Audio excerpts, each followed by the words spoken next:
The very important feature of DNA is what? To make an exact replica or a copy of itself. So helicase or unwindase unwinds the two strands of DNA at a specific site called as ORI site.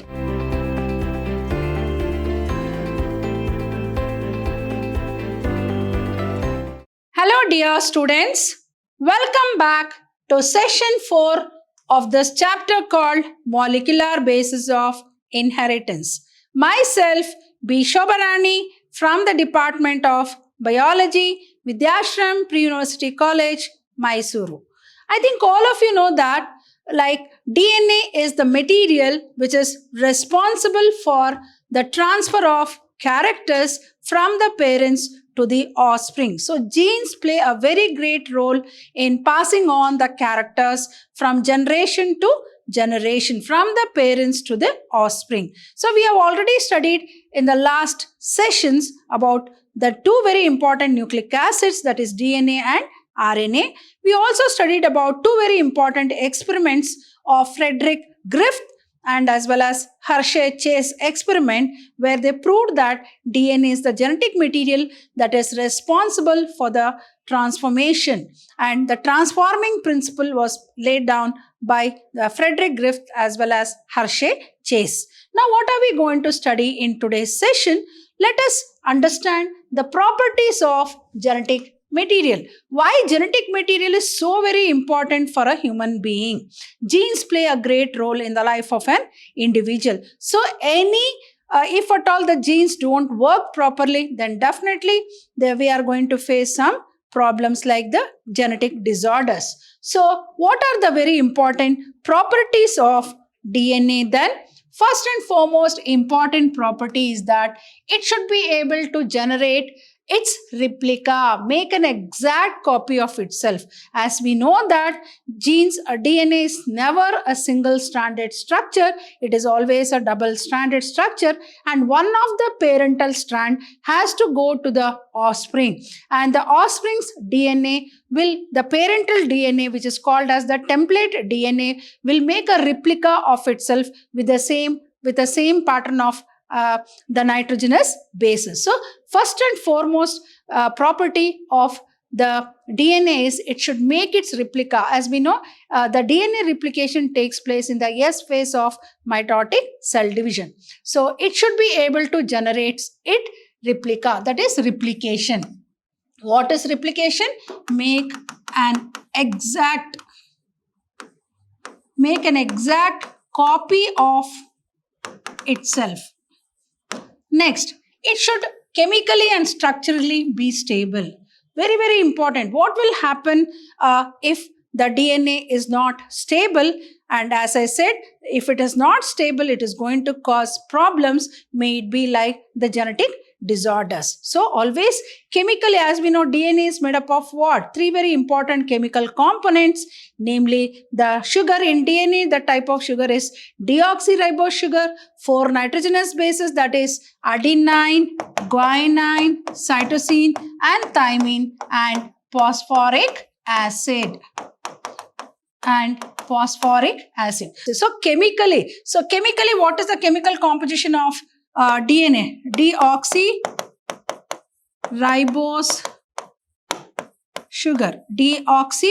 sugar, and 4 nitrogenous bases, then the phosphoric acid. So it should be chemically and structurally stable. Then it should provide the scope for slow changes that are required for evolution. Yes, of course, variation is very important, and variation is one step important for evolution, but it should provide the scope for slow changes that are required for evolution. So, sometimes the genes get mutated, DNA undergoes mutation, a sudden heritable change. But as we know that mutations may be beneficial to human mankind or may be harmful to human mankind. So it should be always beneficial to human mankind. If not, it is going to cause some disorders. So it should be able to express itself in the form of Mendelian characters. So as we know, the dominant character should express itself and suppress the recessive character. So all those, like, it should be able to express itself in the form of Mendelian characters. So let us once again recollect what are the properties of genetic material. It should be able to generate its replica. It should chemically and structurally be stable. It should provide the scope for slow changes that are required for evolution. Then it should be able to express itself in the form of Mendelian characters. Now, let us understand the difference between DNA and RNA. We know that DNA and RNA are the nucleic acids found in the nucleus of a cell and shows acidic property. But we also know that DNA is always double-stranded and acts always as a genetic material. But in case of RNA, RNA exists in two forms. One is the genetic form, when it is acting as a genetic material in some organisms, and in the other form called non-genetic RNA, where it is involved in the process of protein synthesis. Now let us understand the difference between DNA and RNA. So with respect to chemical composition, how does DNA differ from RNA? First, it is a double-stranded structure. It is a single-stranded structure.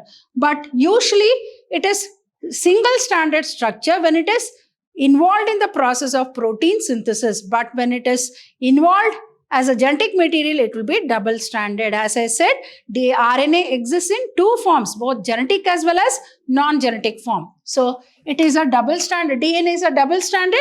It is single-stranded or double-stranded. Next, the pentose is deoxyribose. So one oxygen atom is less. The pentose, the 5-carbon sugar pentose, here it is ribose. Here it is deoxyribose. Here it is ribose. Then the nitrogenous bases are, what are the nitrogenous bases that is found in DNA and as well as in RNA? So the nitrogenous bases are adenine, guanine, cytosine and thymine. So what are the nitrogenous bases of DNA then? The nitrogen bases are adenine, guanine, cytosine and uracil. See, here it is thymine, here it is uracil. That means the remaining 3 nitrogenous bases are same in DNA as well as RNA. The only difference arises in one of the amino acid, that is the thymine of DNA is replaced by uracil of RNA. That is very, very important difference between DNA and RNA. Then DNA is structurally more stable and less reactive. Here RNA is structurally not so stable and easily gets degraded, not more reactive. See the difference between DNA and RNA. DNA is structurally more stable. As I said, DNA has to be stable. If it is not stable, definitely it is going to cause some problems. So RNA is structurally not so stable and easily gets degraded, not more active. Then it undergoes replication. As I said, the very important feature of DNA is what? To make an exact replica or a copy of itself. Whereas it does not undergo replication. But as I said, when it is acting as a genetic material, then definitely even RNA will be making a replica of itself. Then it is a predominant genetic material in most of the organisms. As I said, in most of the organisms, DNA is the genetic. The nucleus of the cell will always have DNA as the genetic material in most of the organisms. So it is found as genetic material only in few viruses. So as I said, RNA exists in two forms, genetic form as well as non-genetic form. So non-genetic form is involved in protein synthesis, and genetic, like for example in some viruses. So it is existing in both the forms, but DNA exists in only one form. What is that form called? Genetic form. Next, it does not have a catalytic role. Here it functions as a catalyst. So, it is not acting as a catalytic role, but there it acts as a catalyst. It synthesizes protein through RNA. So with the help of RNA, it synthesizes protein. Here it directly codes for the synthesis of protein. So RNA is directly involved in the process of protein synthesis, whereas DNA will synthesize protein with the help of RNA, that is through RNA. DNA mutates at a slower rate since it is stable. As it is stable, it mutates at a slower rate, right? Then here RNA mutates at a slower rate since it is unstable. Then DNA being stable is preferred for storage of genetic information. So the very important function of what? DNA. Gene is nothing but has information, genetic information. For the transmission of genetic information, RNA is important. So RNA is mRNA, messenger RNA transfers the information from DNA to mRNA, mRNA to tRNA, tRNA to ribosome. What is the genetic message? The genetic message that is directed by the DNA is to make a specific protein. So based on the command given by the DNA, the mRNA will take the message, then will pass on the message to tRNA, transfer RNA, from transfer RNA to rRNA, that is ribosomal RNA, from ribosomal RNA to ribosomes. As you know, ribosome is the factory for the protein synthesis. So what are the differences between DNA and RNA? 10 very important differences. First one, it is double-stranded, it is single-stranded. The pentose sugar found in DNA is deoxyribose sugar, there it is ribose sugar. The nitrogenous bases in DNA are adenine, guanine, cytosine and thymine.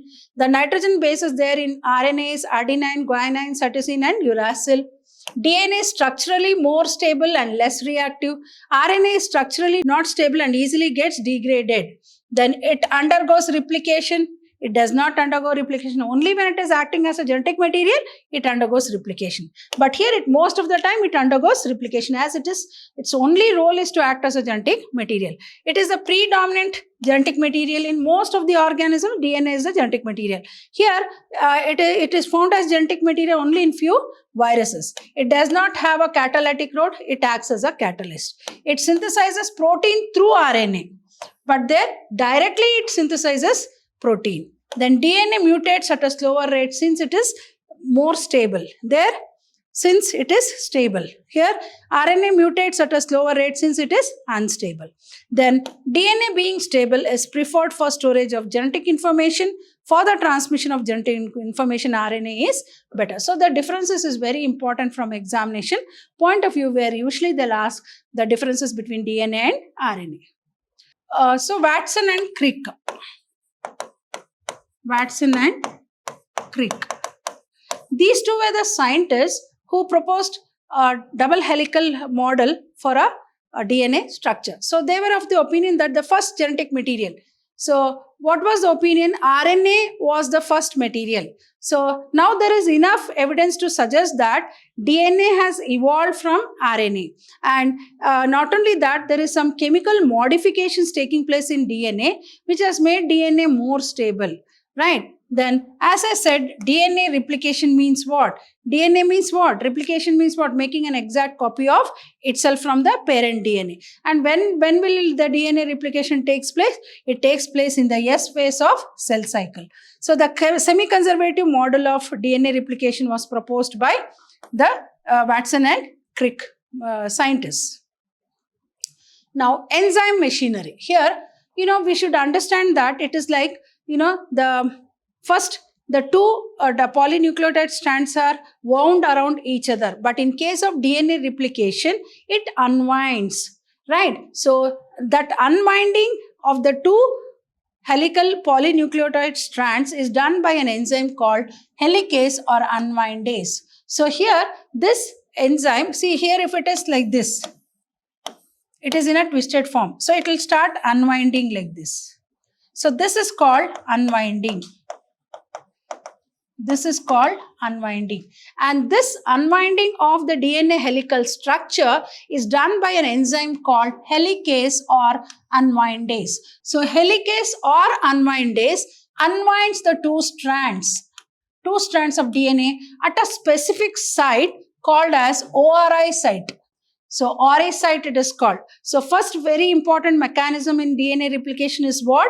The double-stranded helical structure of DNA will unwind. So during the process of unwinding, what is the enzyme that is involved in the process of unwinding? It is helicase, which is also called as helicase or unwindase. It is called as unwindase at specific site called ORI site. So there are topoisomerases which cuts and reseals the DNA that is necessary to separate the supercoils in the DNA molecule. So here, for example, here if it has to cut and so later on again it has to be resealed, and the daughter cell which has received the parent, here this is called as template strand. This is called as template strand. This is also called as template strand. For this template strand, it makes a copy. So here if it is A, T, C, G, it will make T, C, T, A, G, C. So like this, it makes an exact copy of itself. So topoisomerase cuts and reseals the DNA that is necessary to separate the supercoils in the DNA molecule. So RNA primase form short segment of RNA called RNA primers. So RNA polymerase, this will replace what? RNA primer picks up complementary nucleotides and synthesizes new. So complementary base pairing is what? According to Erwin Chargaff, A base pairs with T with double bond, C with triple bond with G. So this is called the base pair rule. So for example,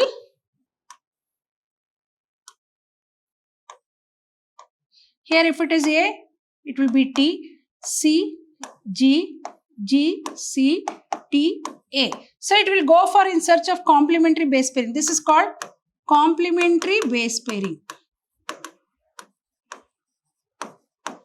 So A will go in search of T, C in search of G, G in search of C, and T in search of A. So it makes a copy. So almost it is like the original strand.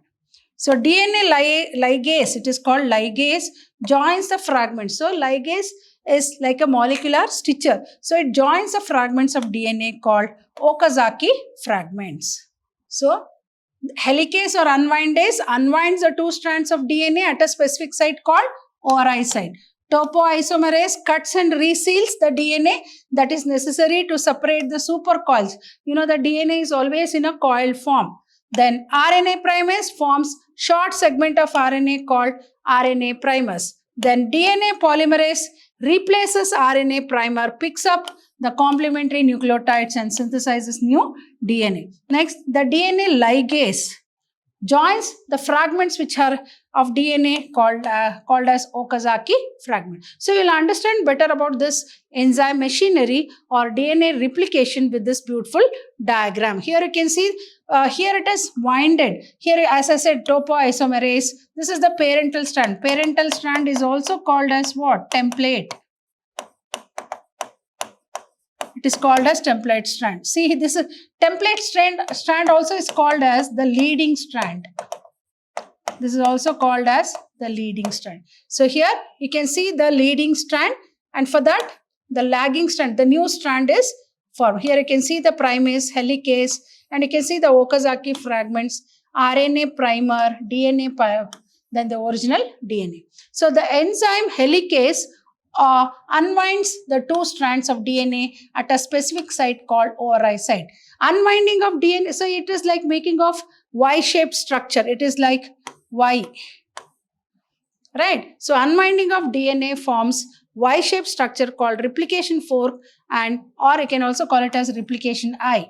The enzyme topoisomerase cuts and reseals the DNA that is necessary to separate the supercoils in the DNA molecule. So each single-stranded DNA acts as a template for the synthesis of new strand. So here the parental strand will always be called as a template strand, which is passed on to the daughter cell, and the daughter cell will start making a new strand for the parental strand, template strand. So a short segment of RNA called RNA primer picks up complementary nucleotides and synthesizes new DNA. So the synthesis of new DNA always occurs in what dash direction? 5-3 direction. So it is always anti-parallel since the two strands are anti-parallel. So if one strand is 5-3, the other strand will be 3-5. So one strand synthesizes continuously and is called the leading strand. And in the other parental strand, short fragments of DNA called Okazaki fragments are formed, which are joined by the enzyme called DNA ligase, and this strand is called as the lagging strand. The DNA is why it is called semi-conservative process? Half of the parental strand is retained in the daughter cell, hence the name semi-conservative. Semi-conservative means what? Semi means half. Conserve means preserve. So half of the parental strand is conserved or preserved in the daughter cell, hence the name semi-conservative process. Because daughter DNA contains one old and one new strand. So obviously the daughter cell will have one of the main parental strand and a new strand. So old strand is of the parental strand. So that is how the children or the offspring resemble their parents. So one original parental strand is passed on to the daughter cell, and for that original parental strand, the complementary strand is made by utilizing the complementary base pairing. That is the reason why most of the children resemble their parents. So bidirectional and semi-discontinuous. Hope you have understood all the concepts what I have explained in today's session, and this chapter called Molecular Basis of Inheritance, which carries a huge marks of 10 marks, is very important from examination of point of view. And even the concepts what I have explained, all this is very important because usually you get a good number of questions from this particular chapter. So what am I going to deal in the coming session? So in the coming session, we'll be dealing with one more experiment, that is Michelson and Franklin-Stahl's experiment. So I'll be back with some more interesting concepts in this chapter called Molecular Basis of Inheritance. Till then, goodbye and thank you.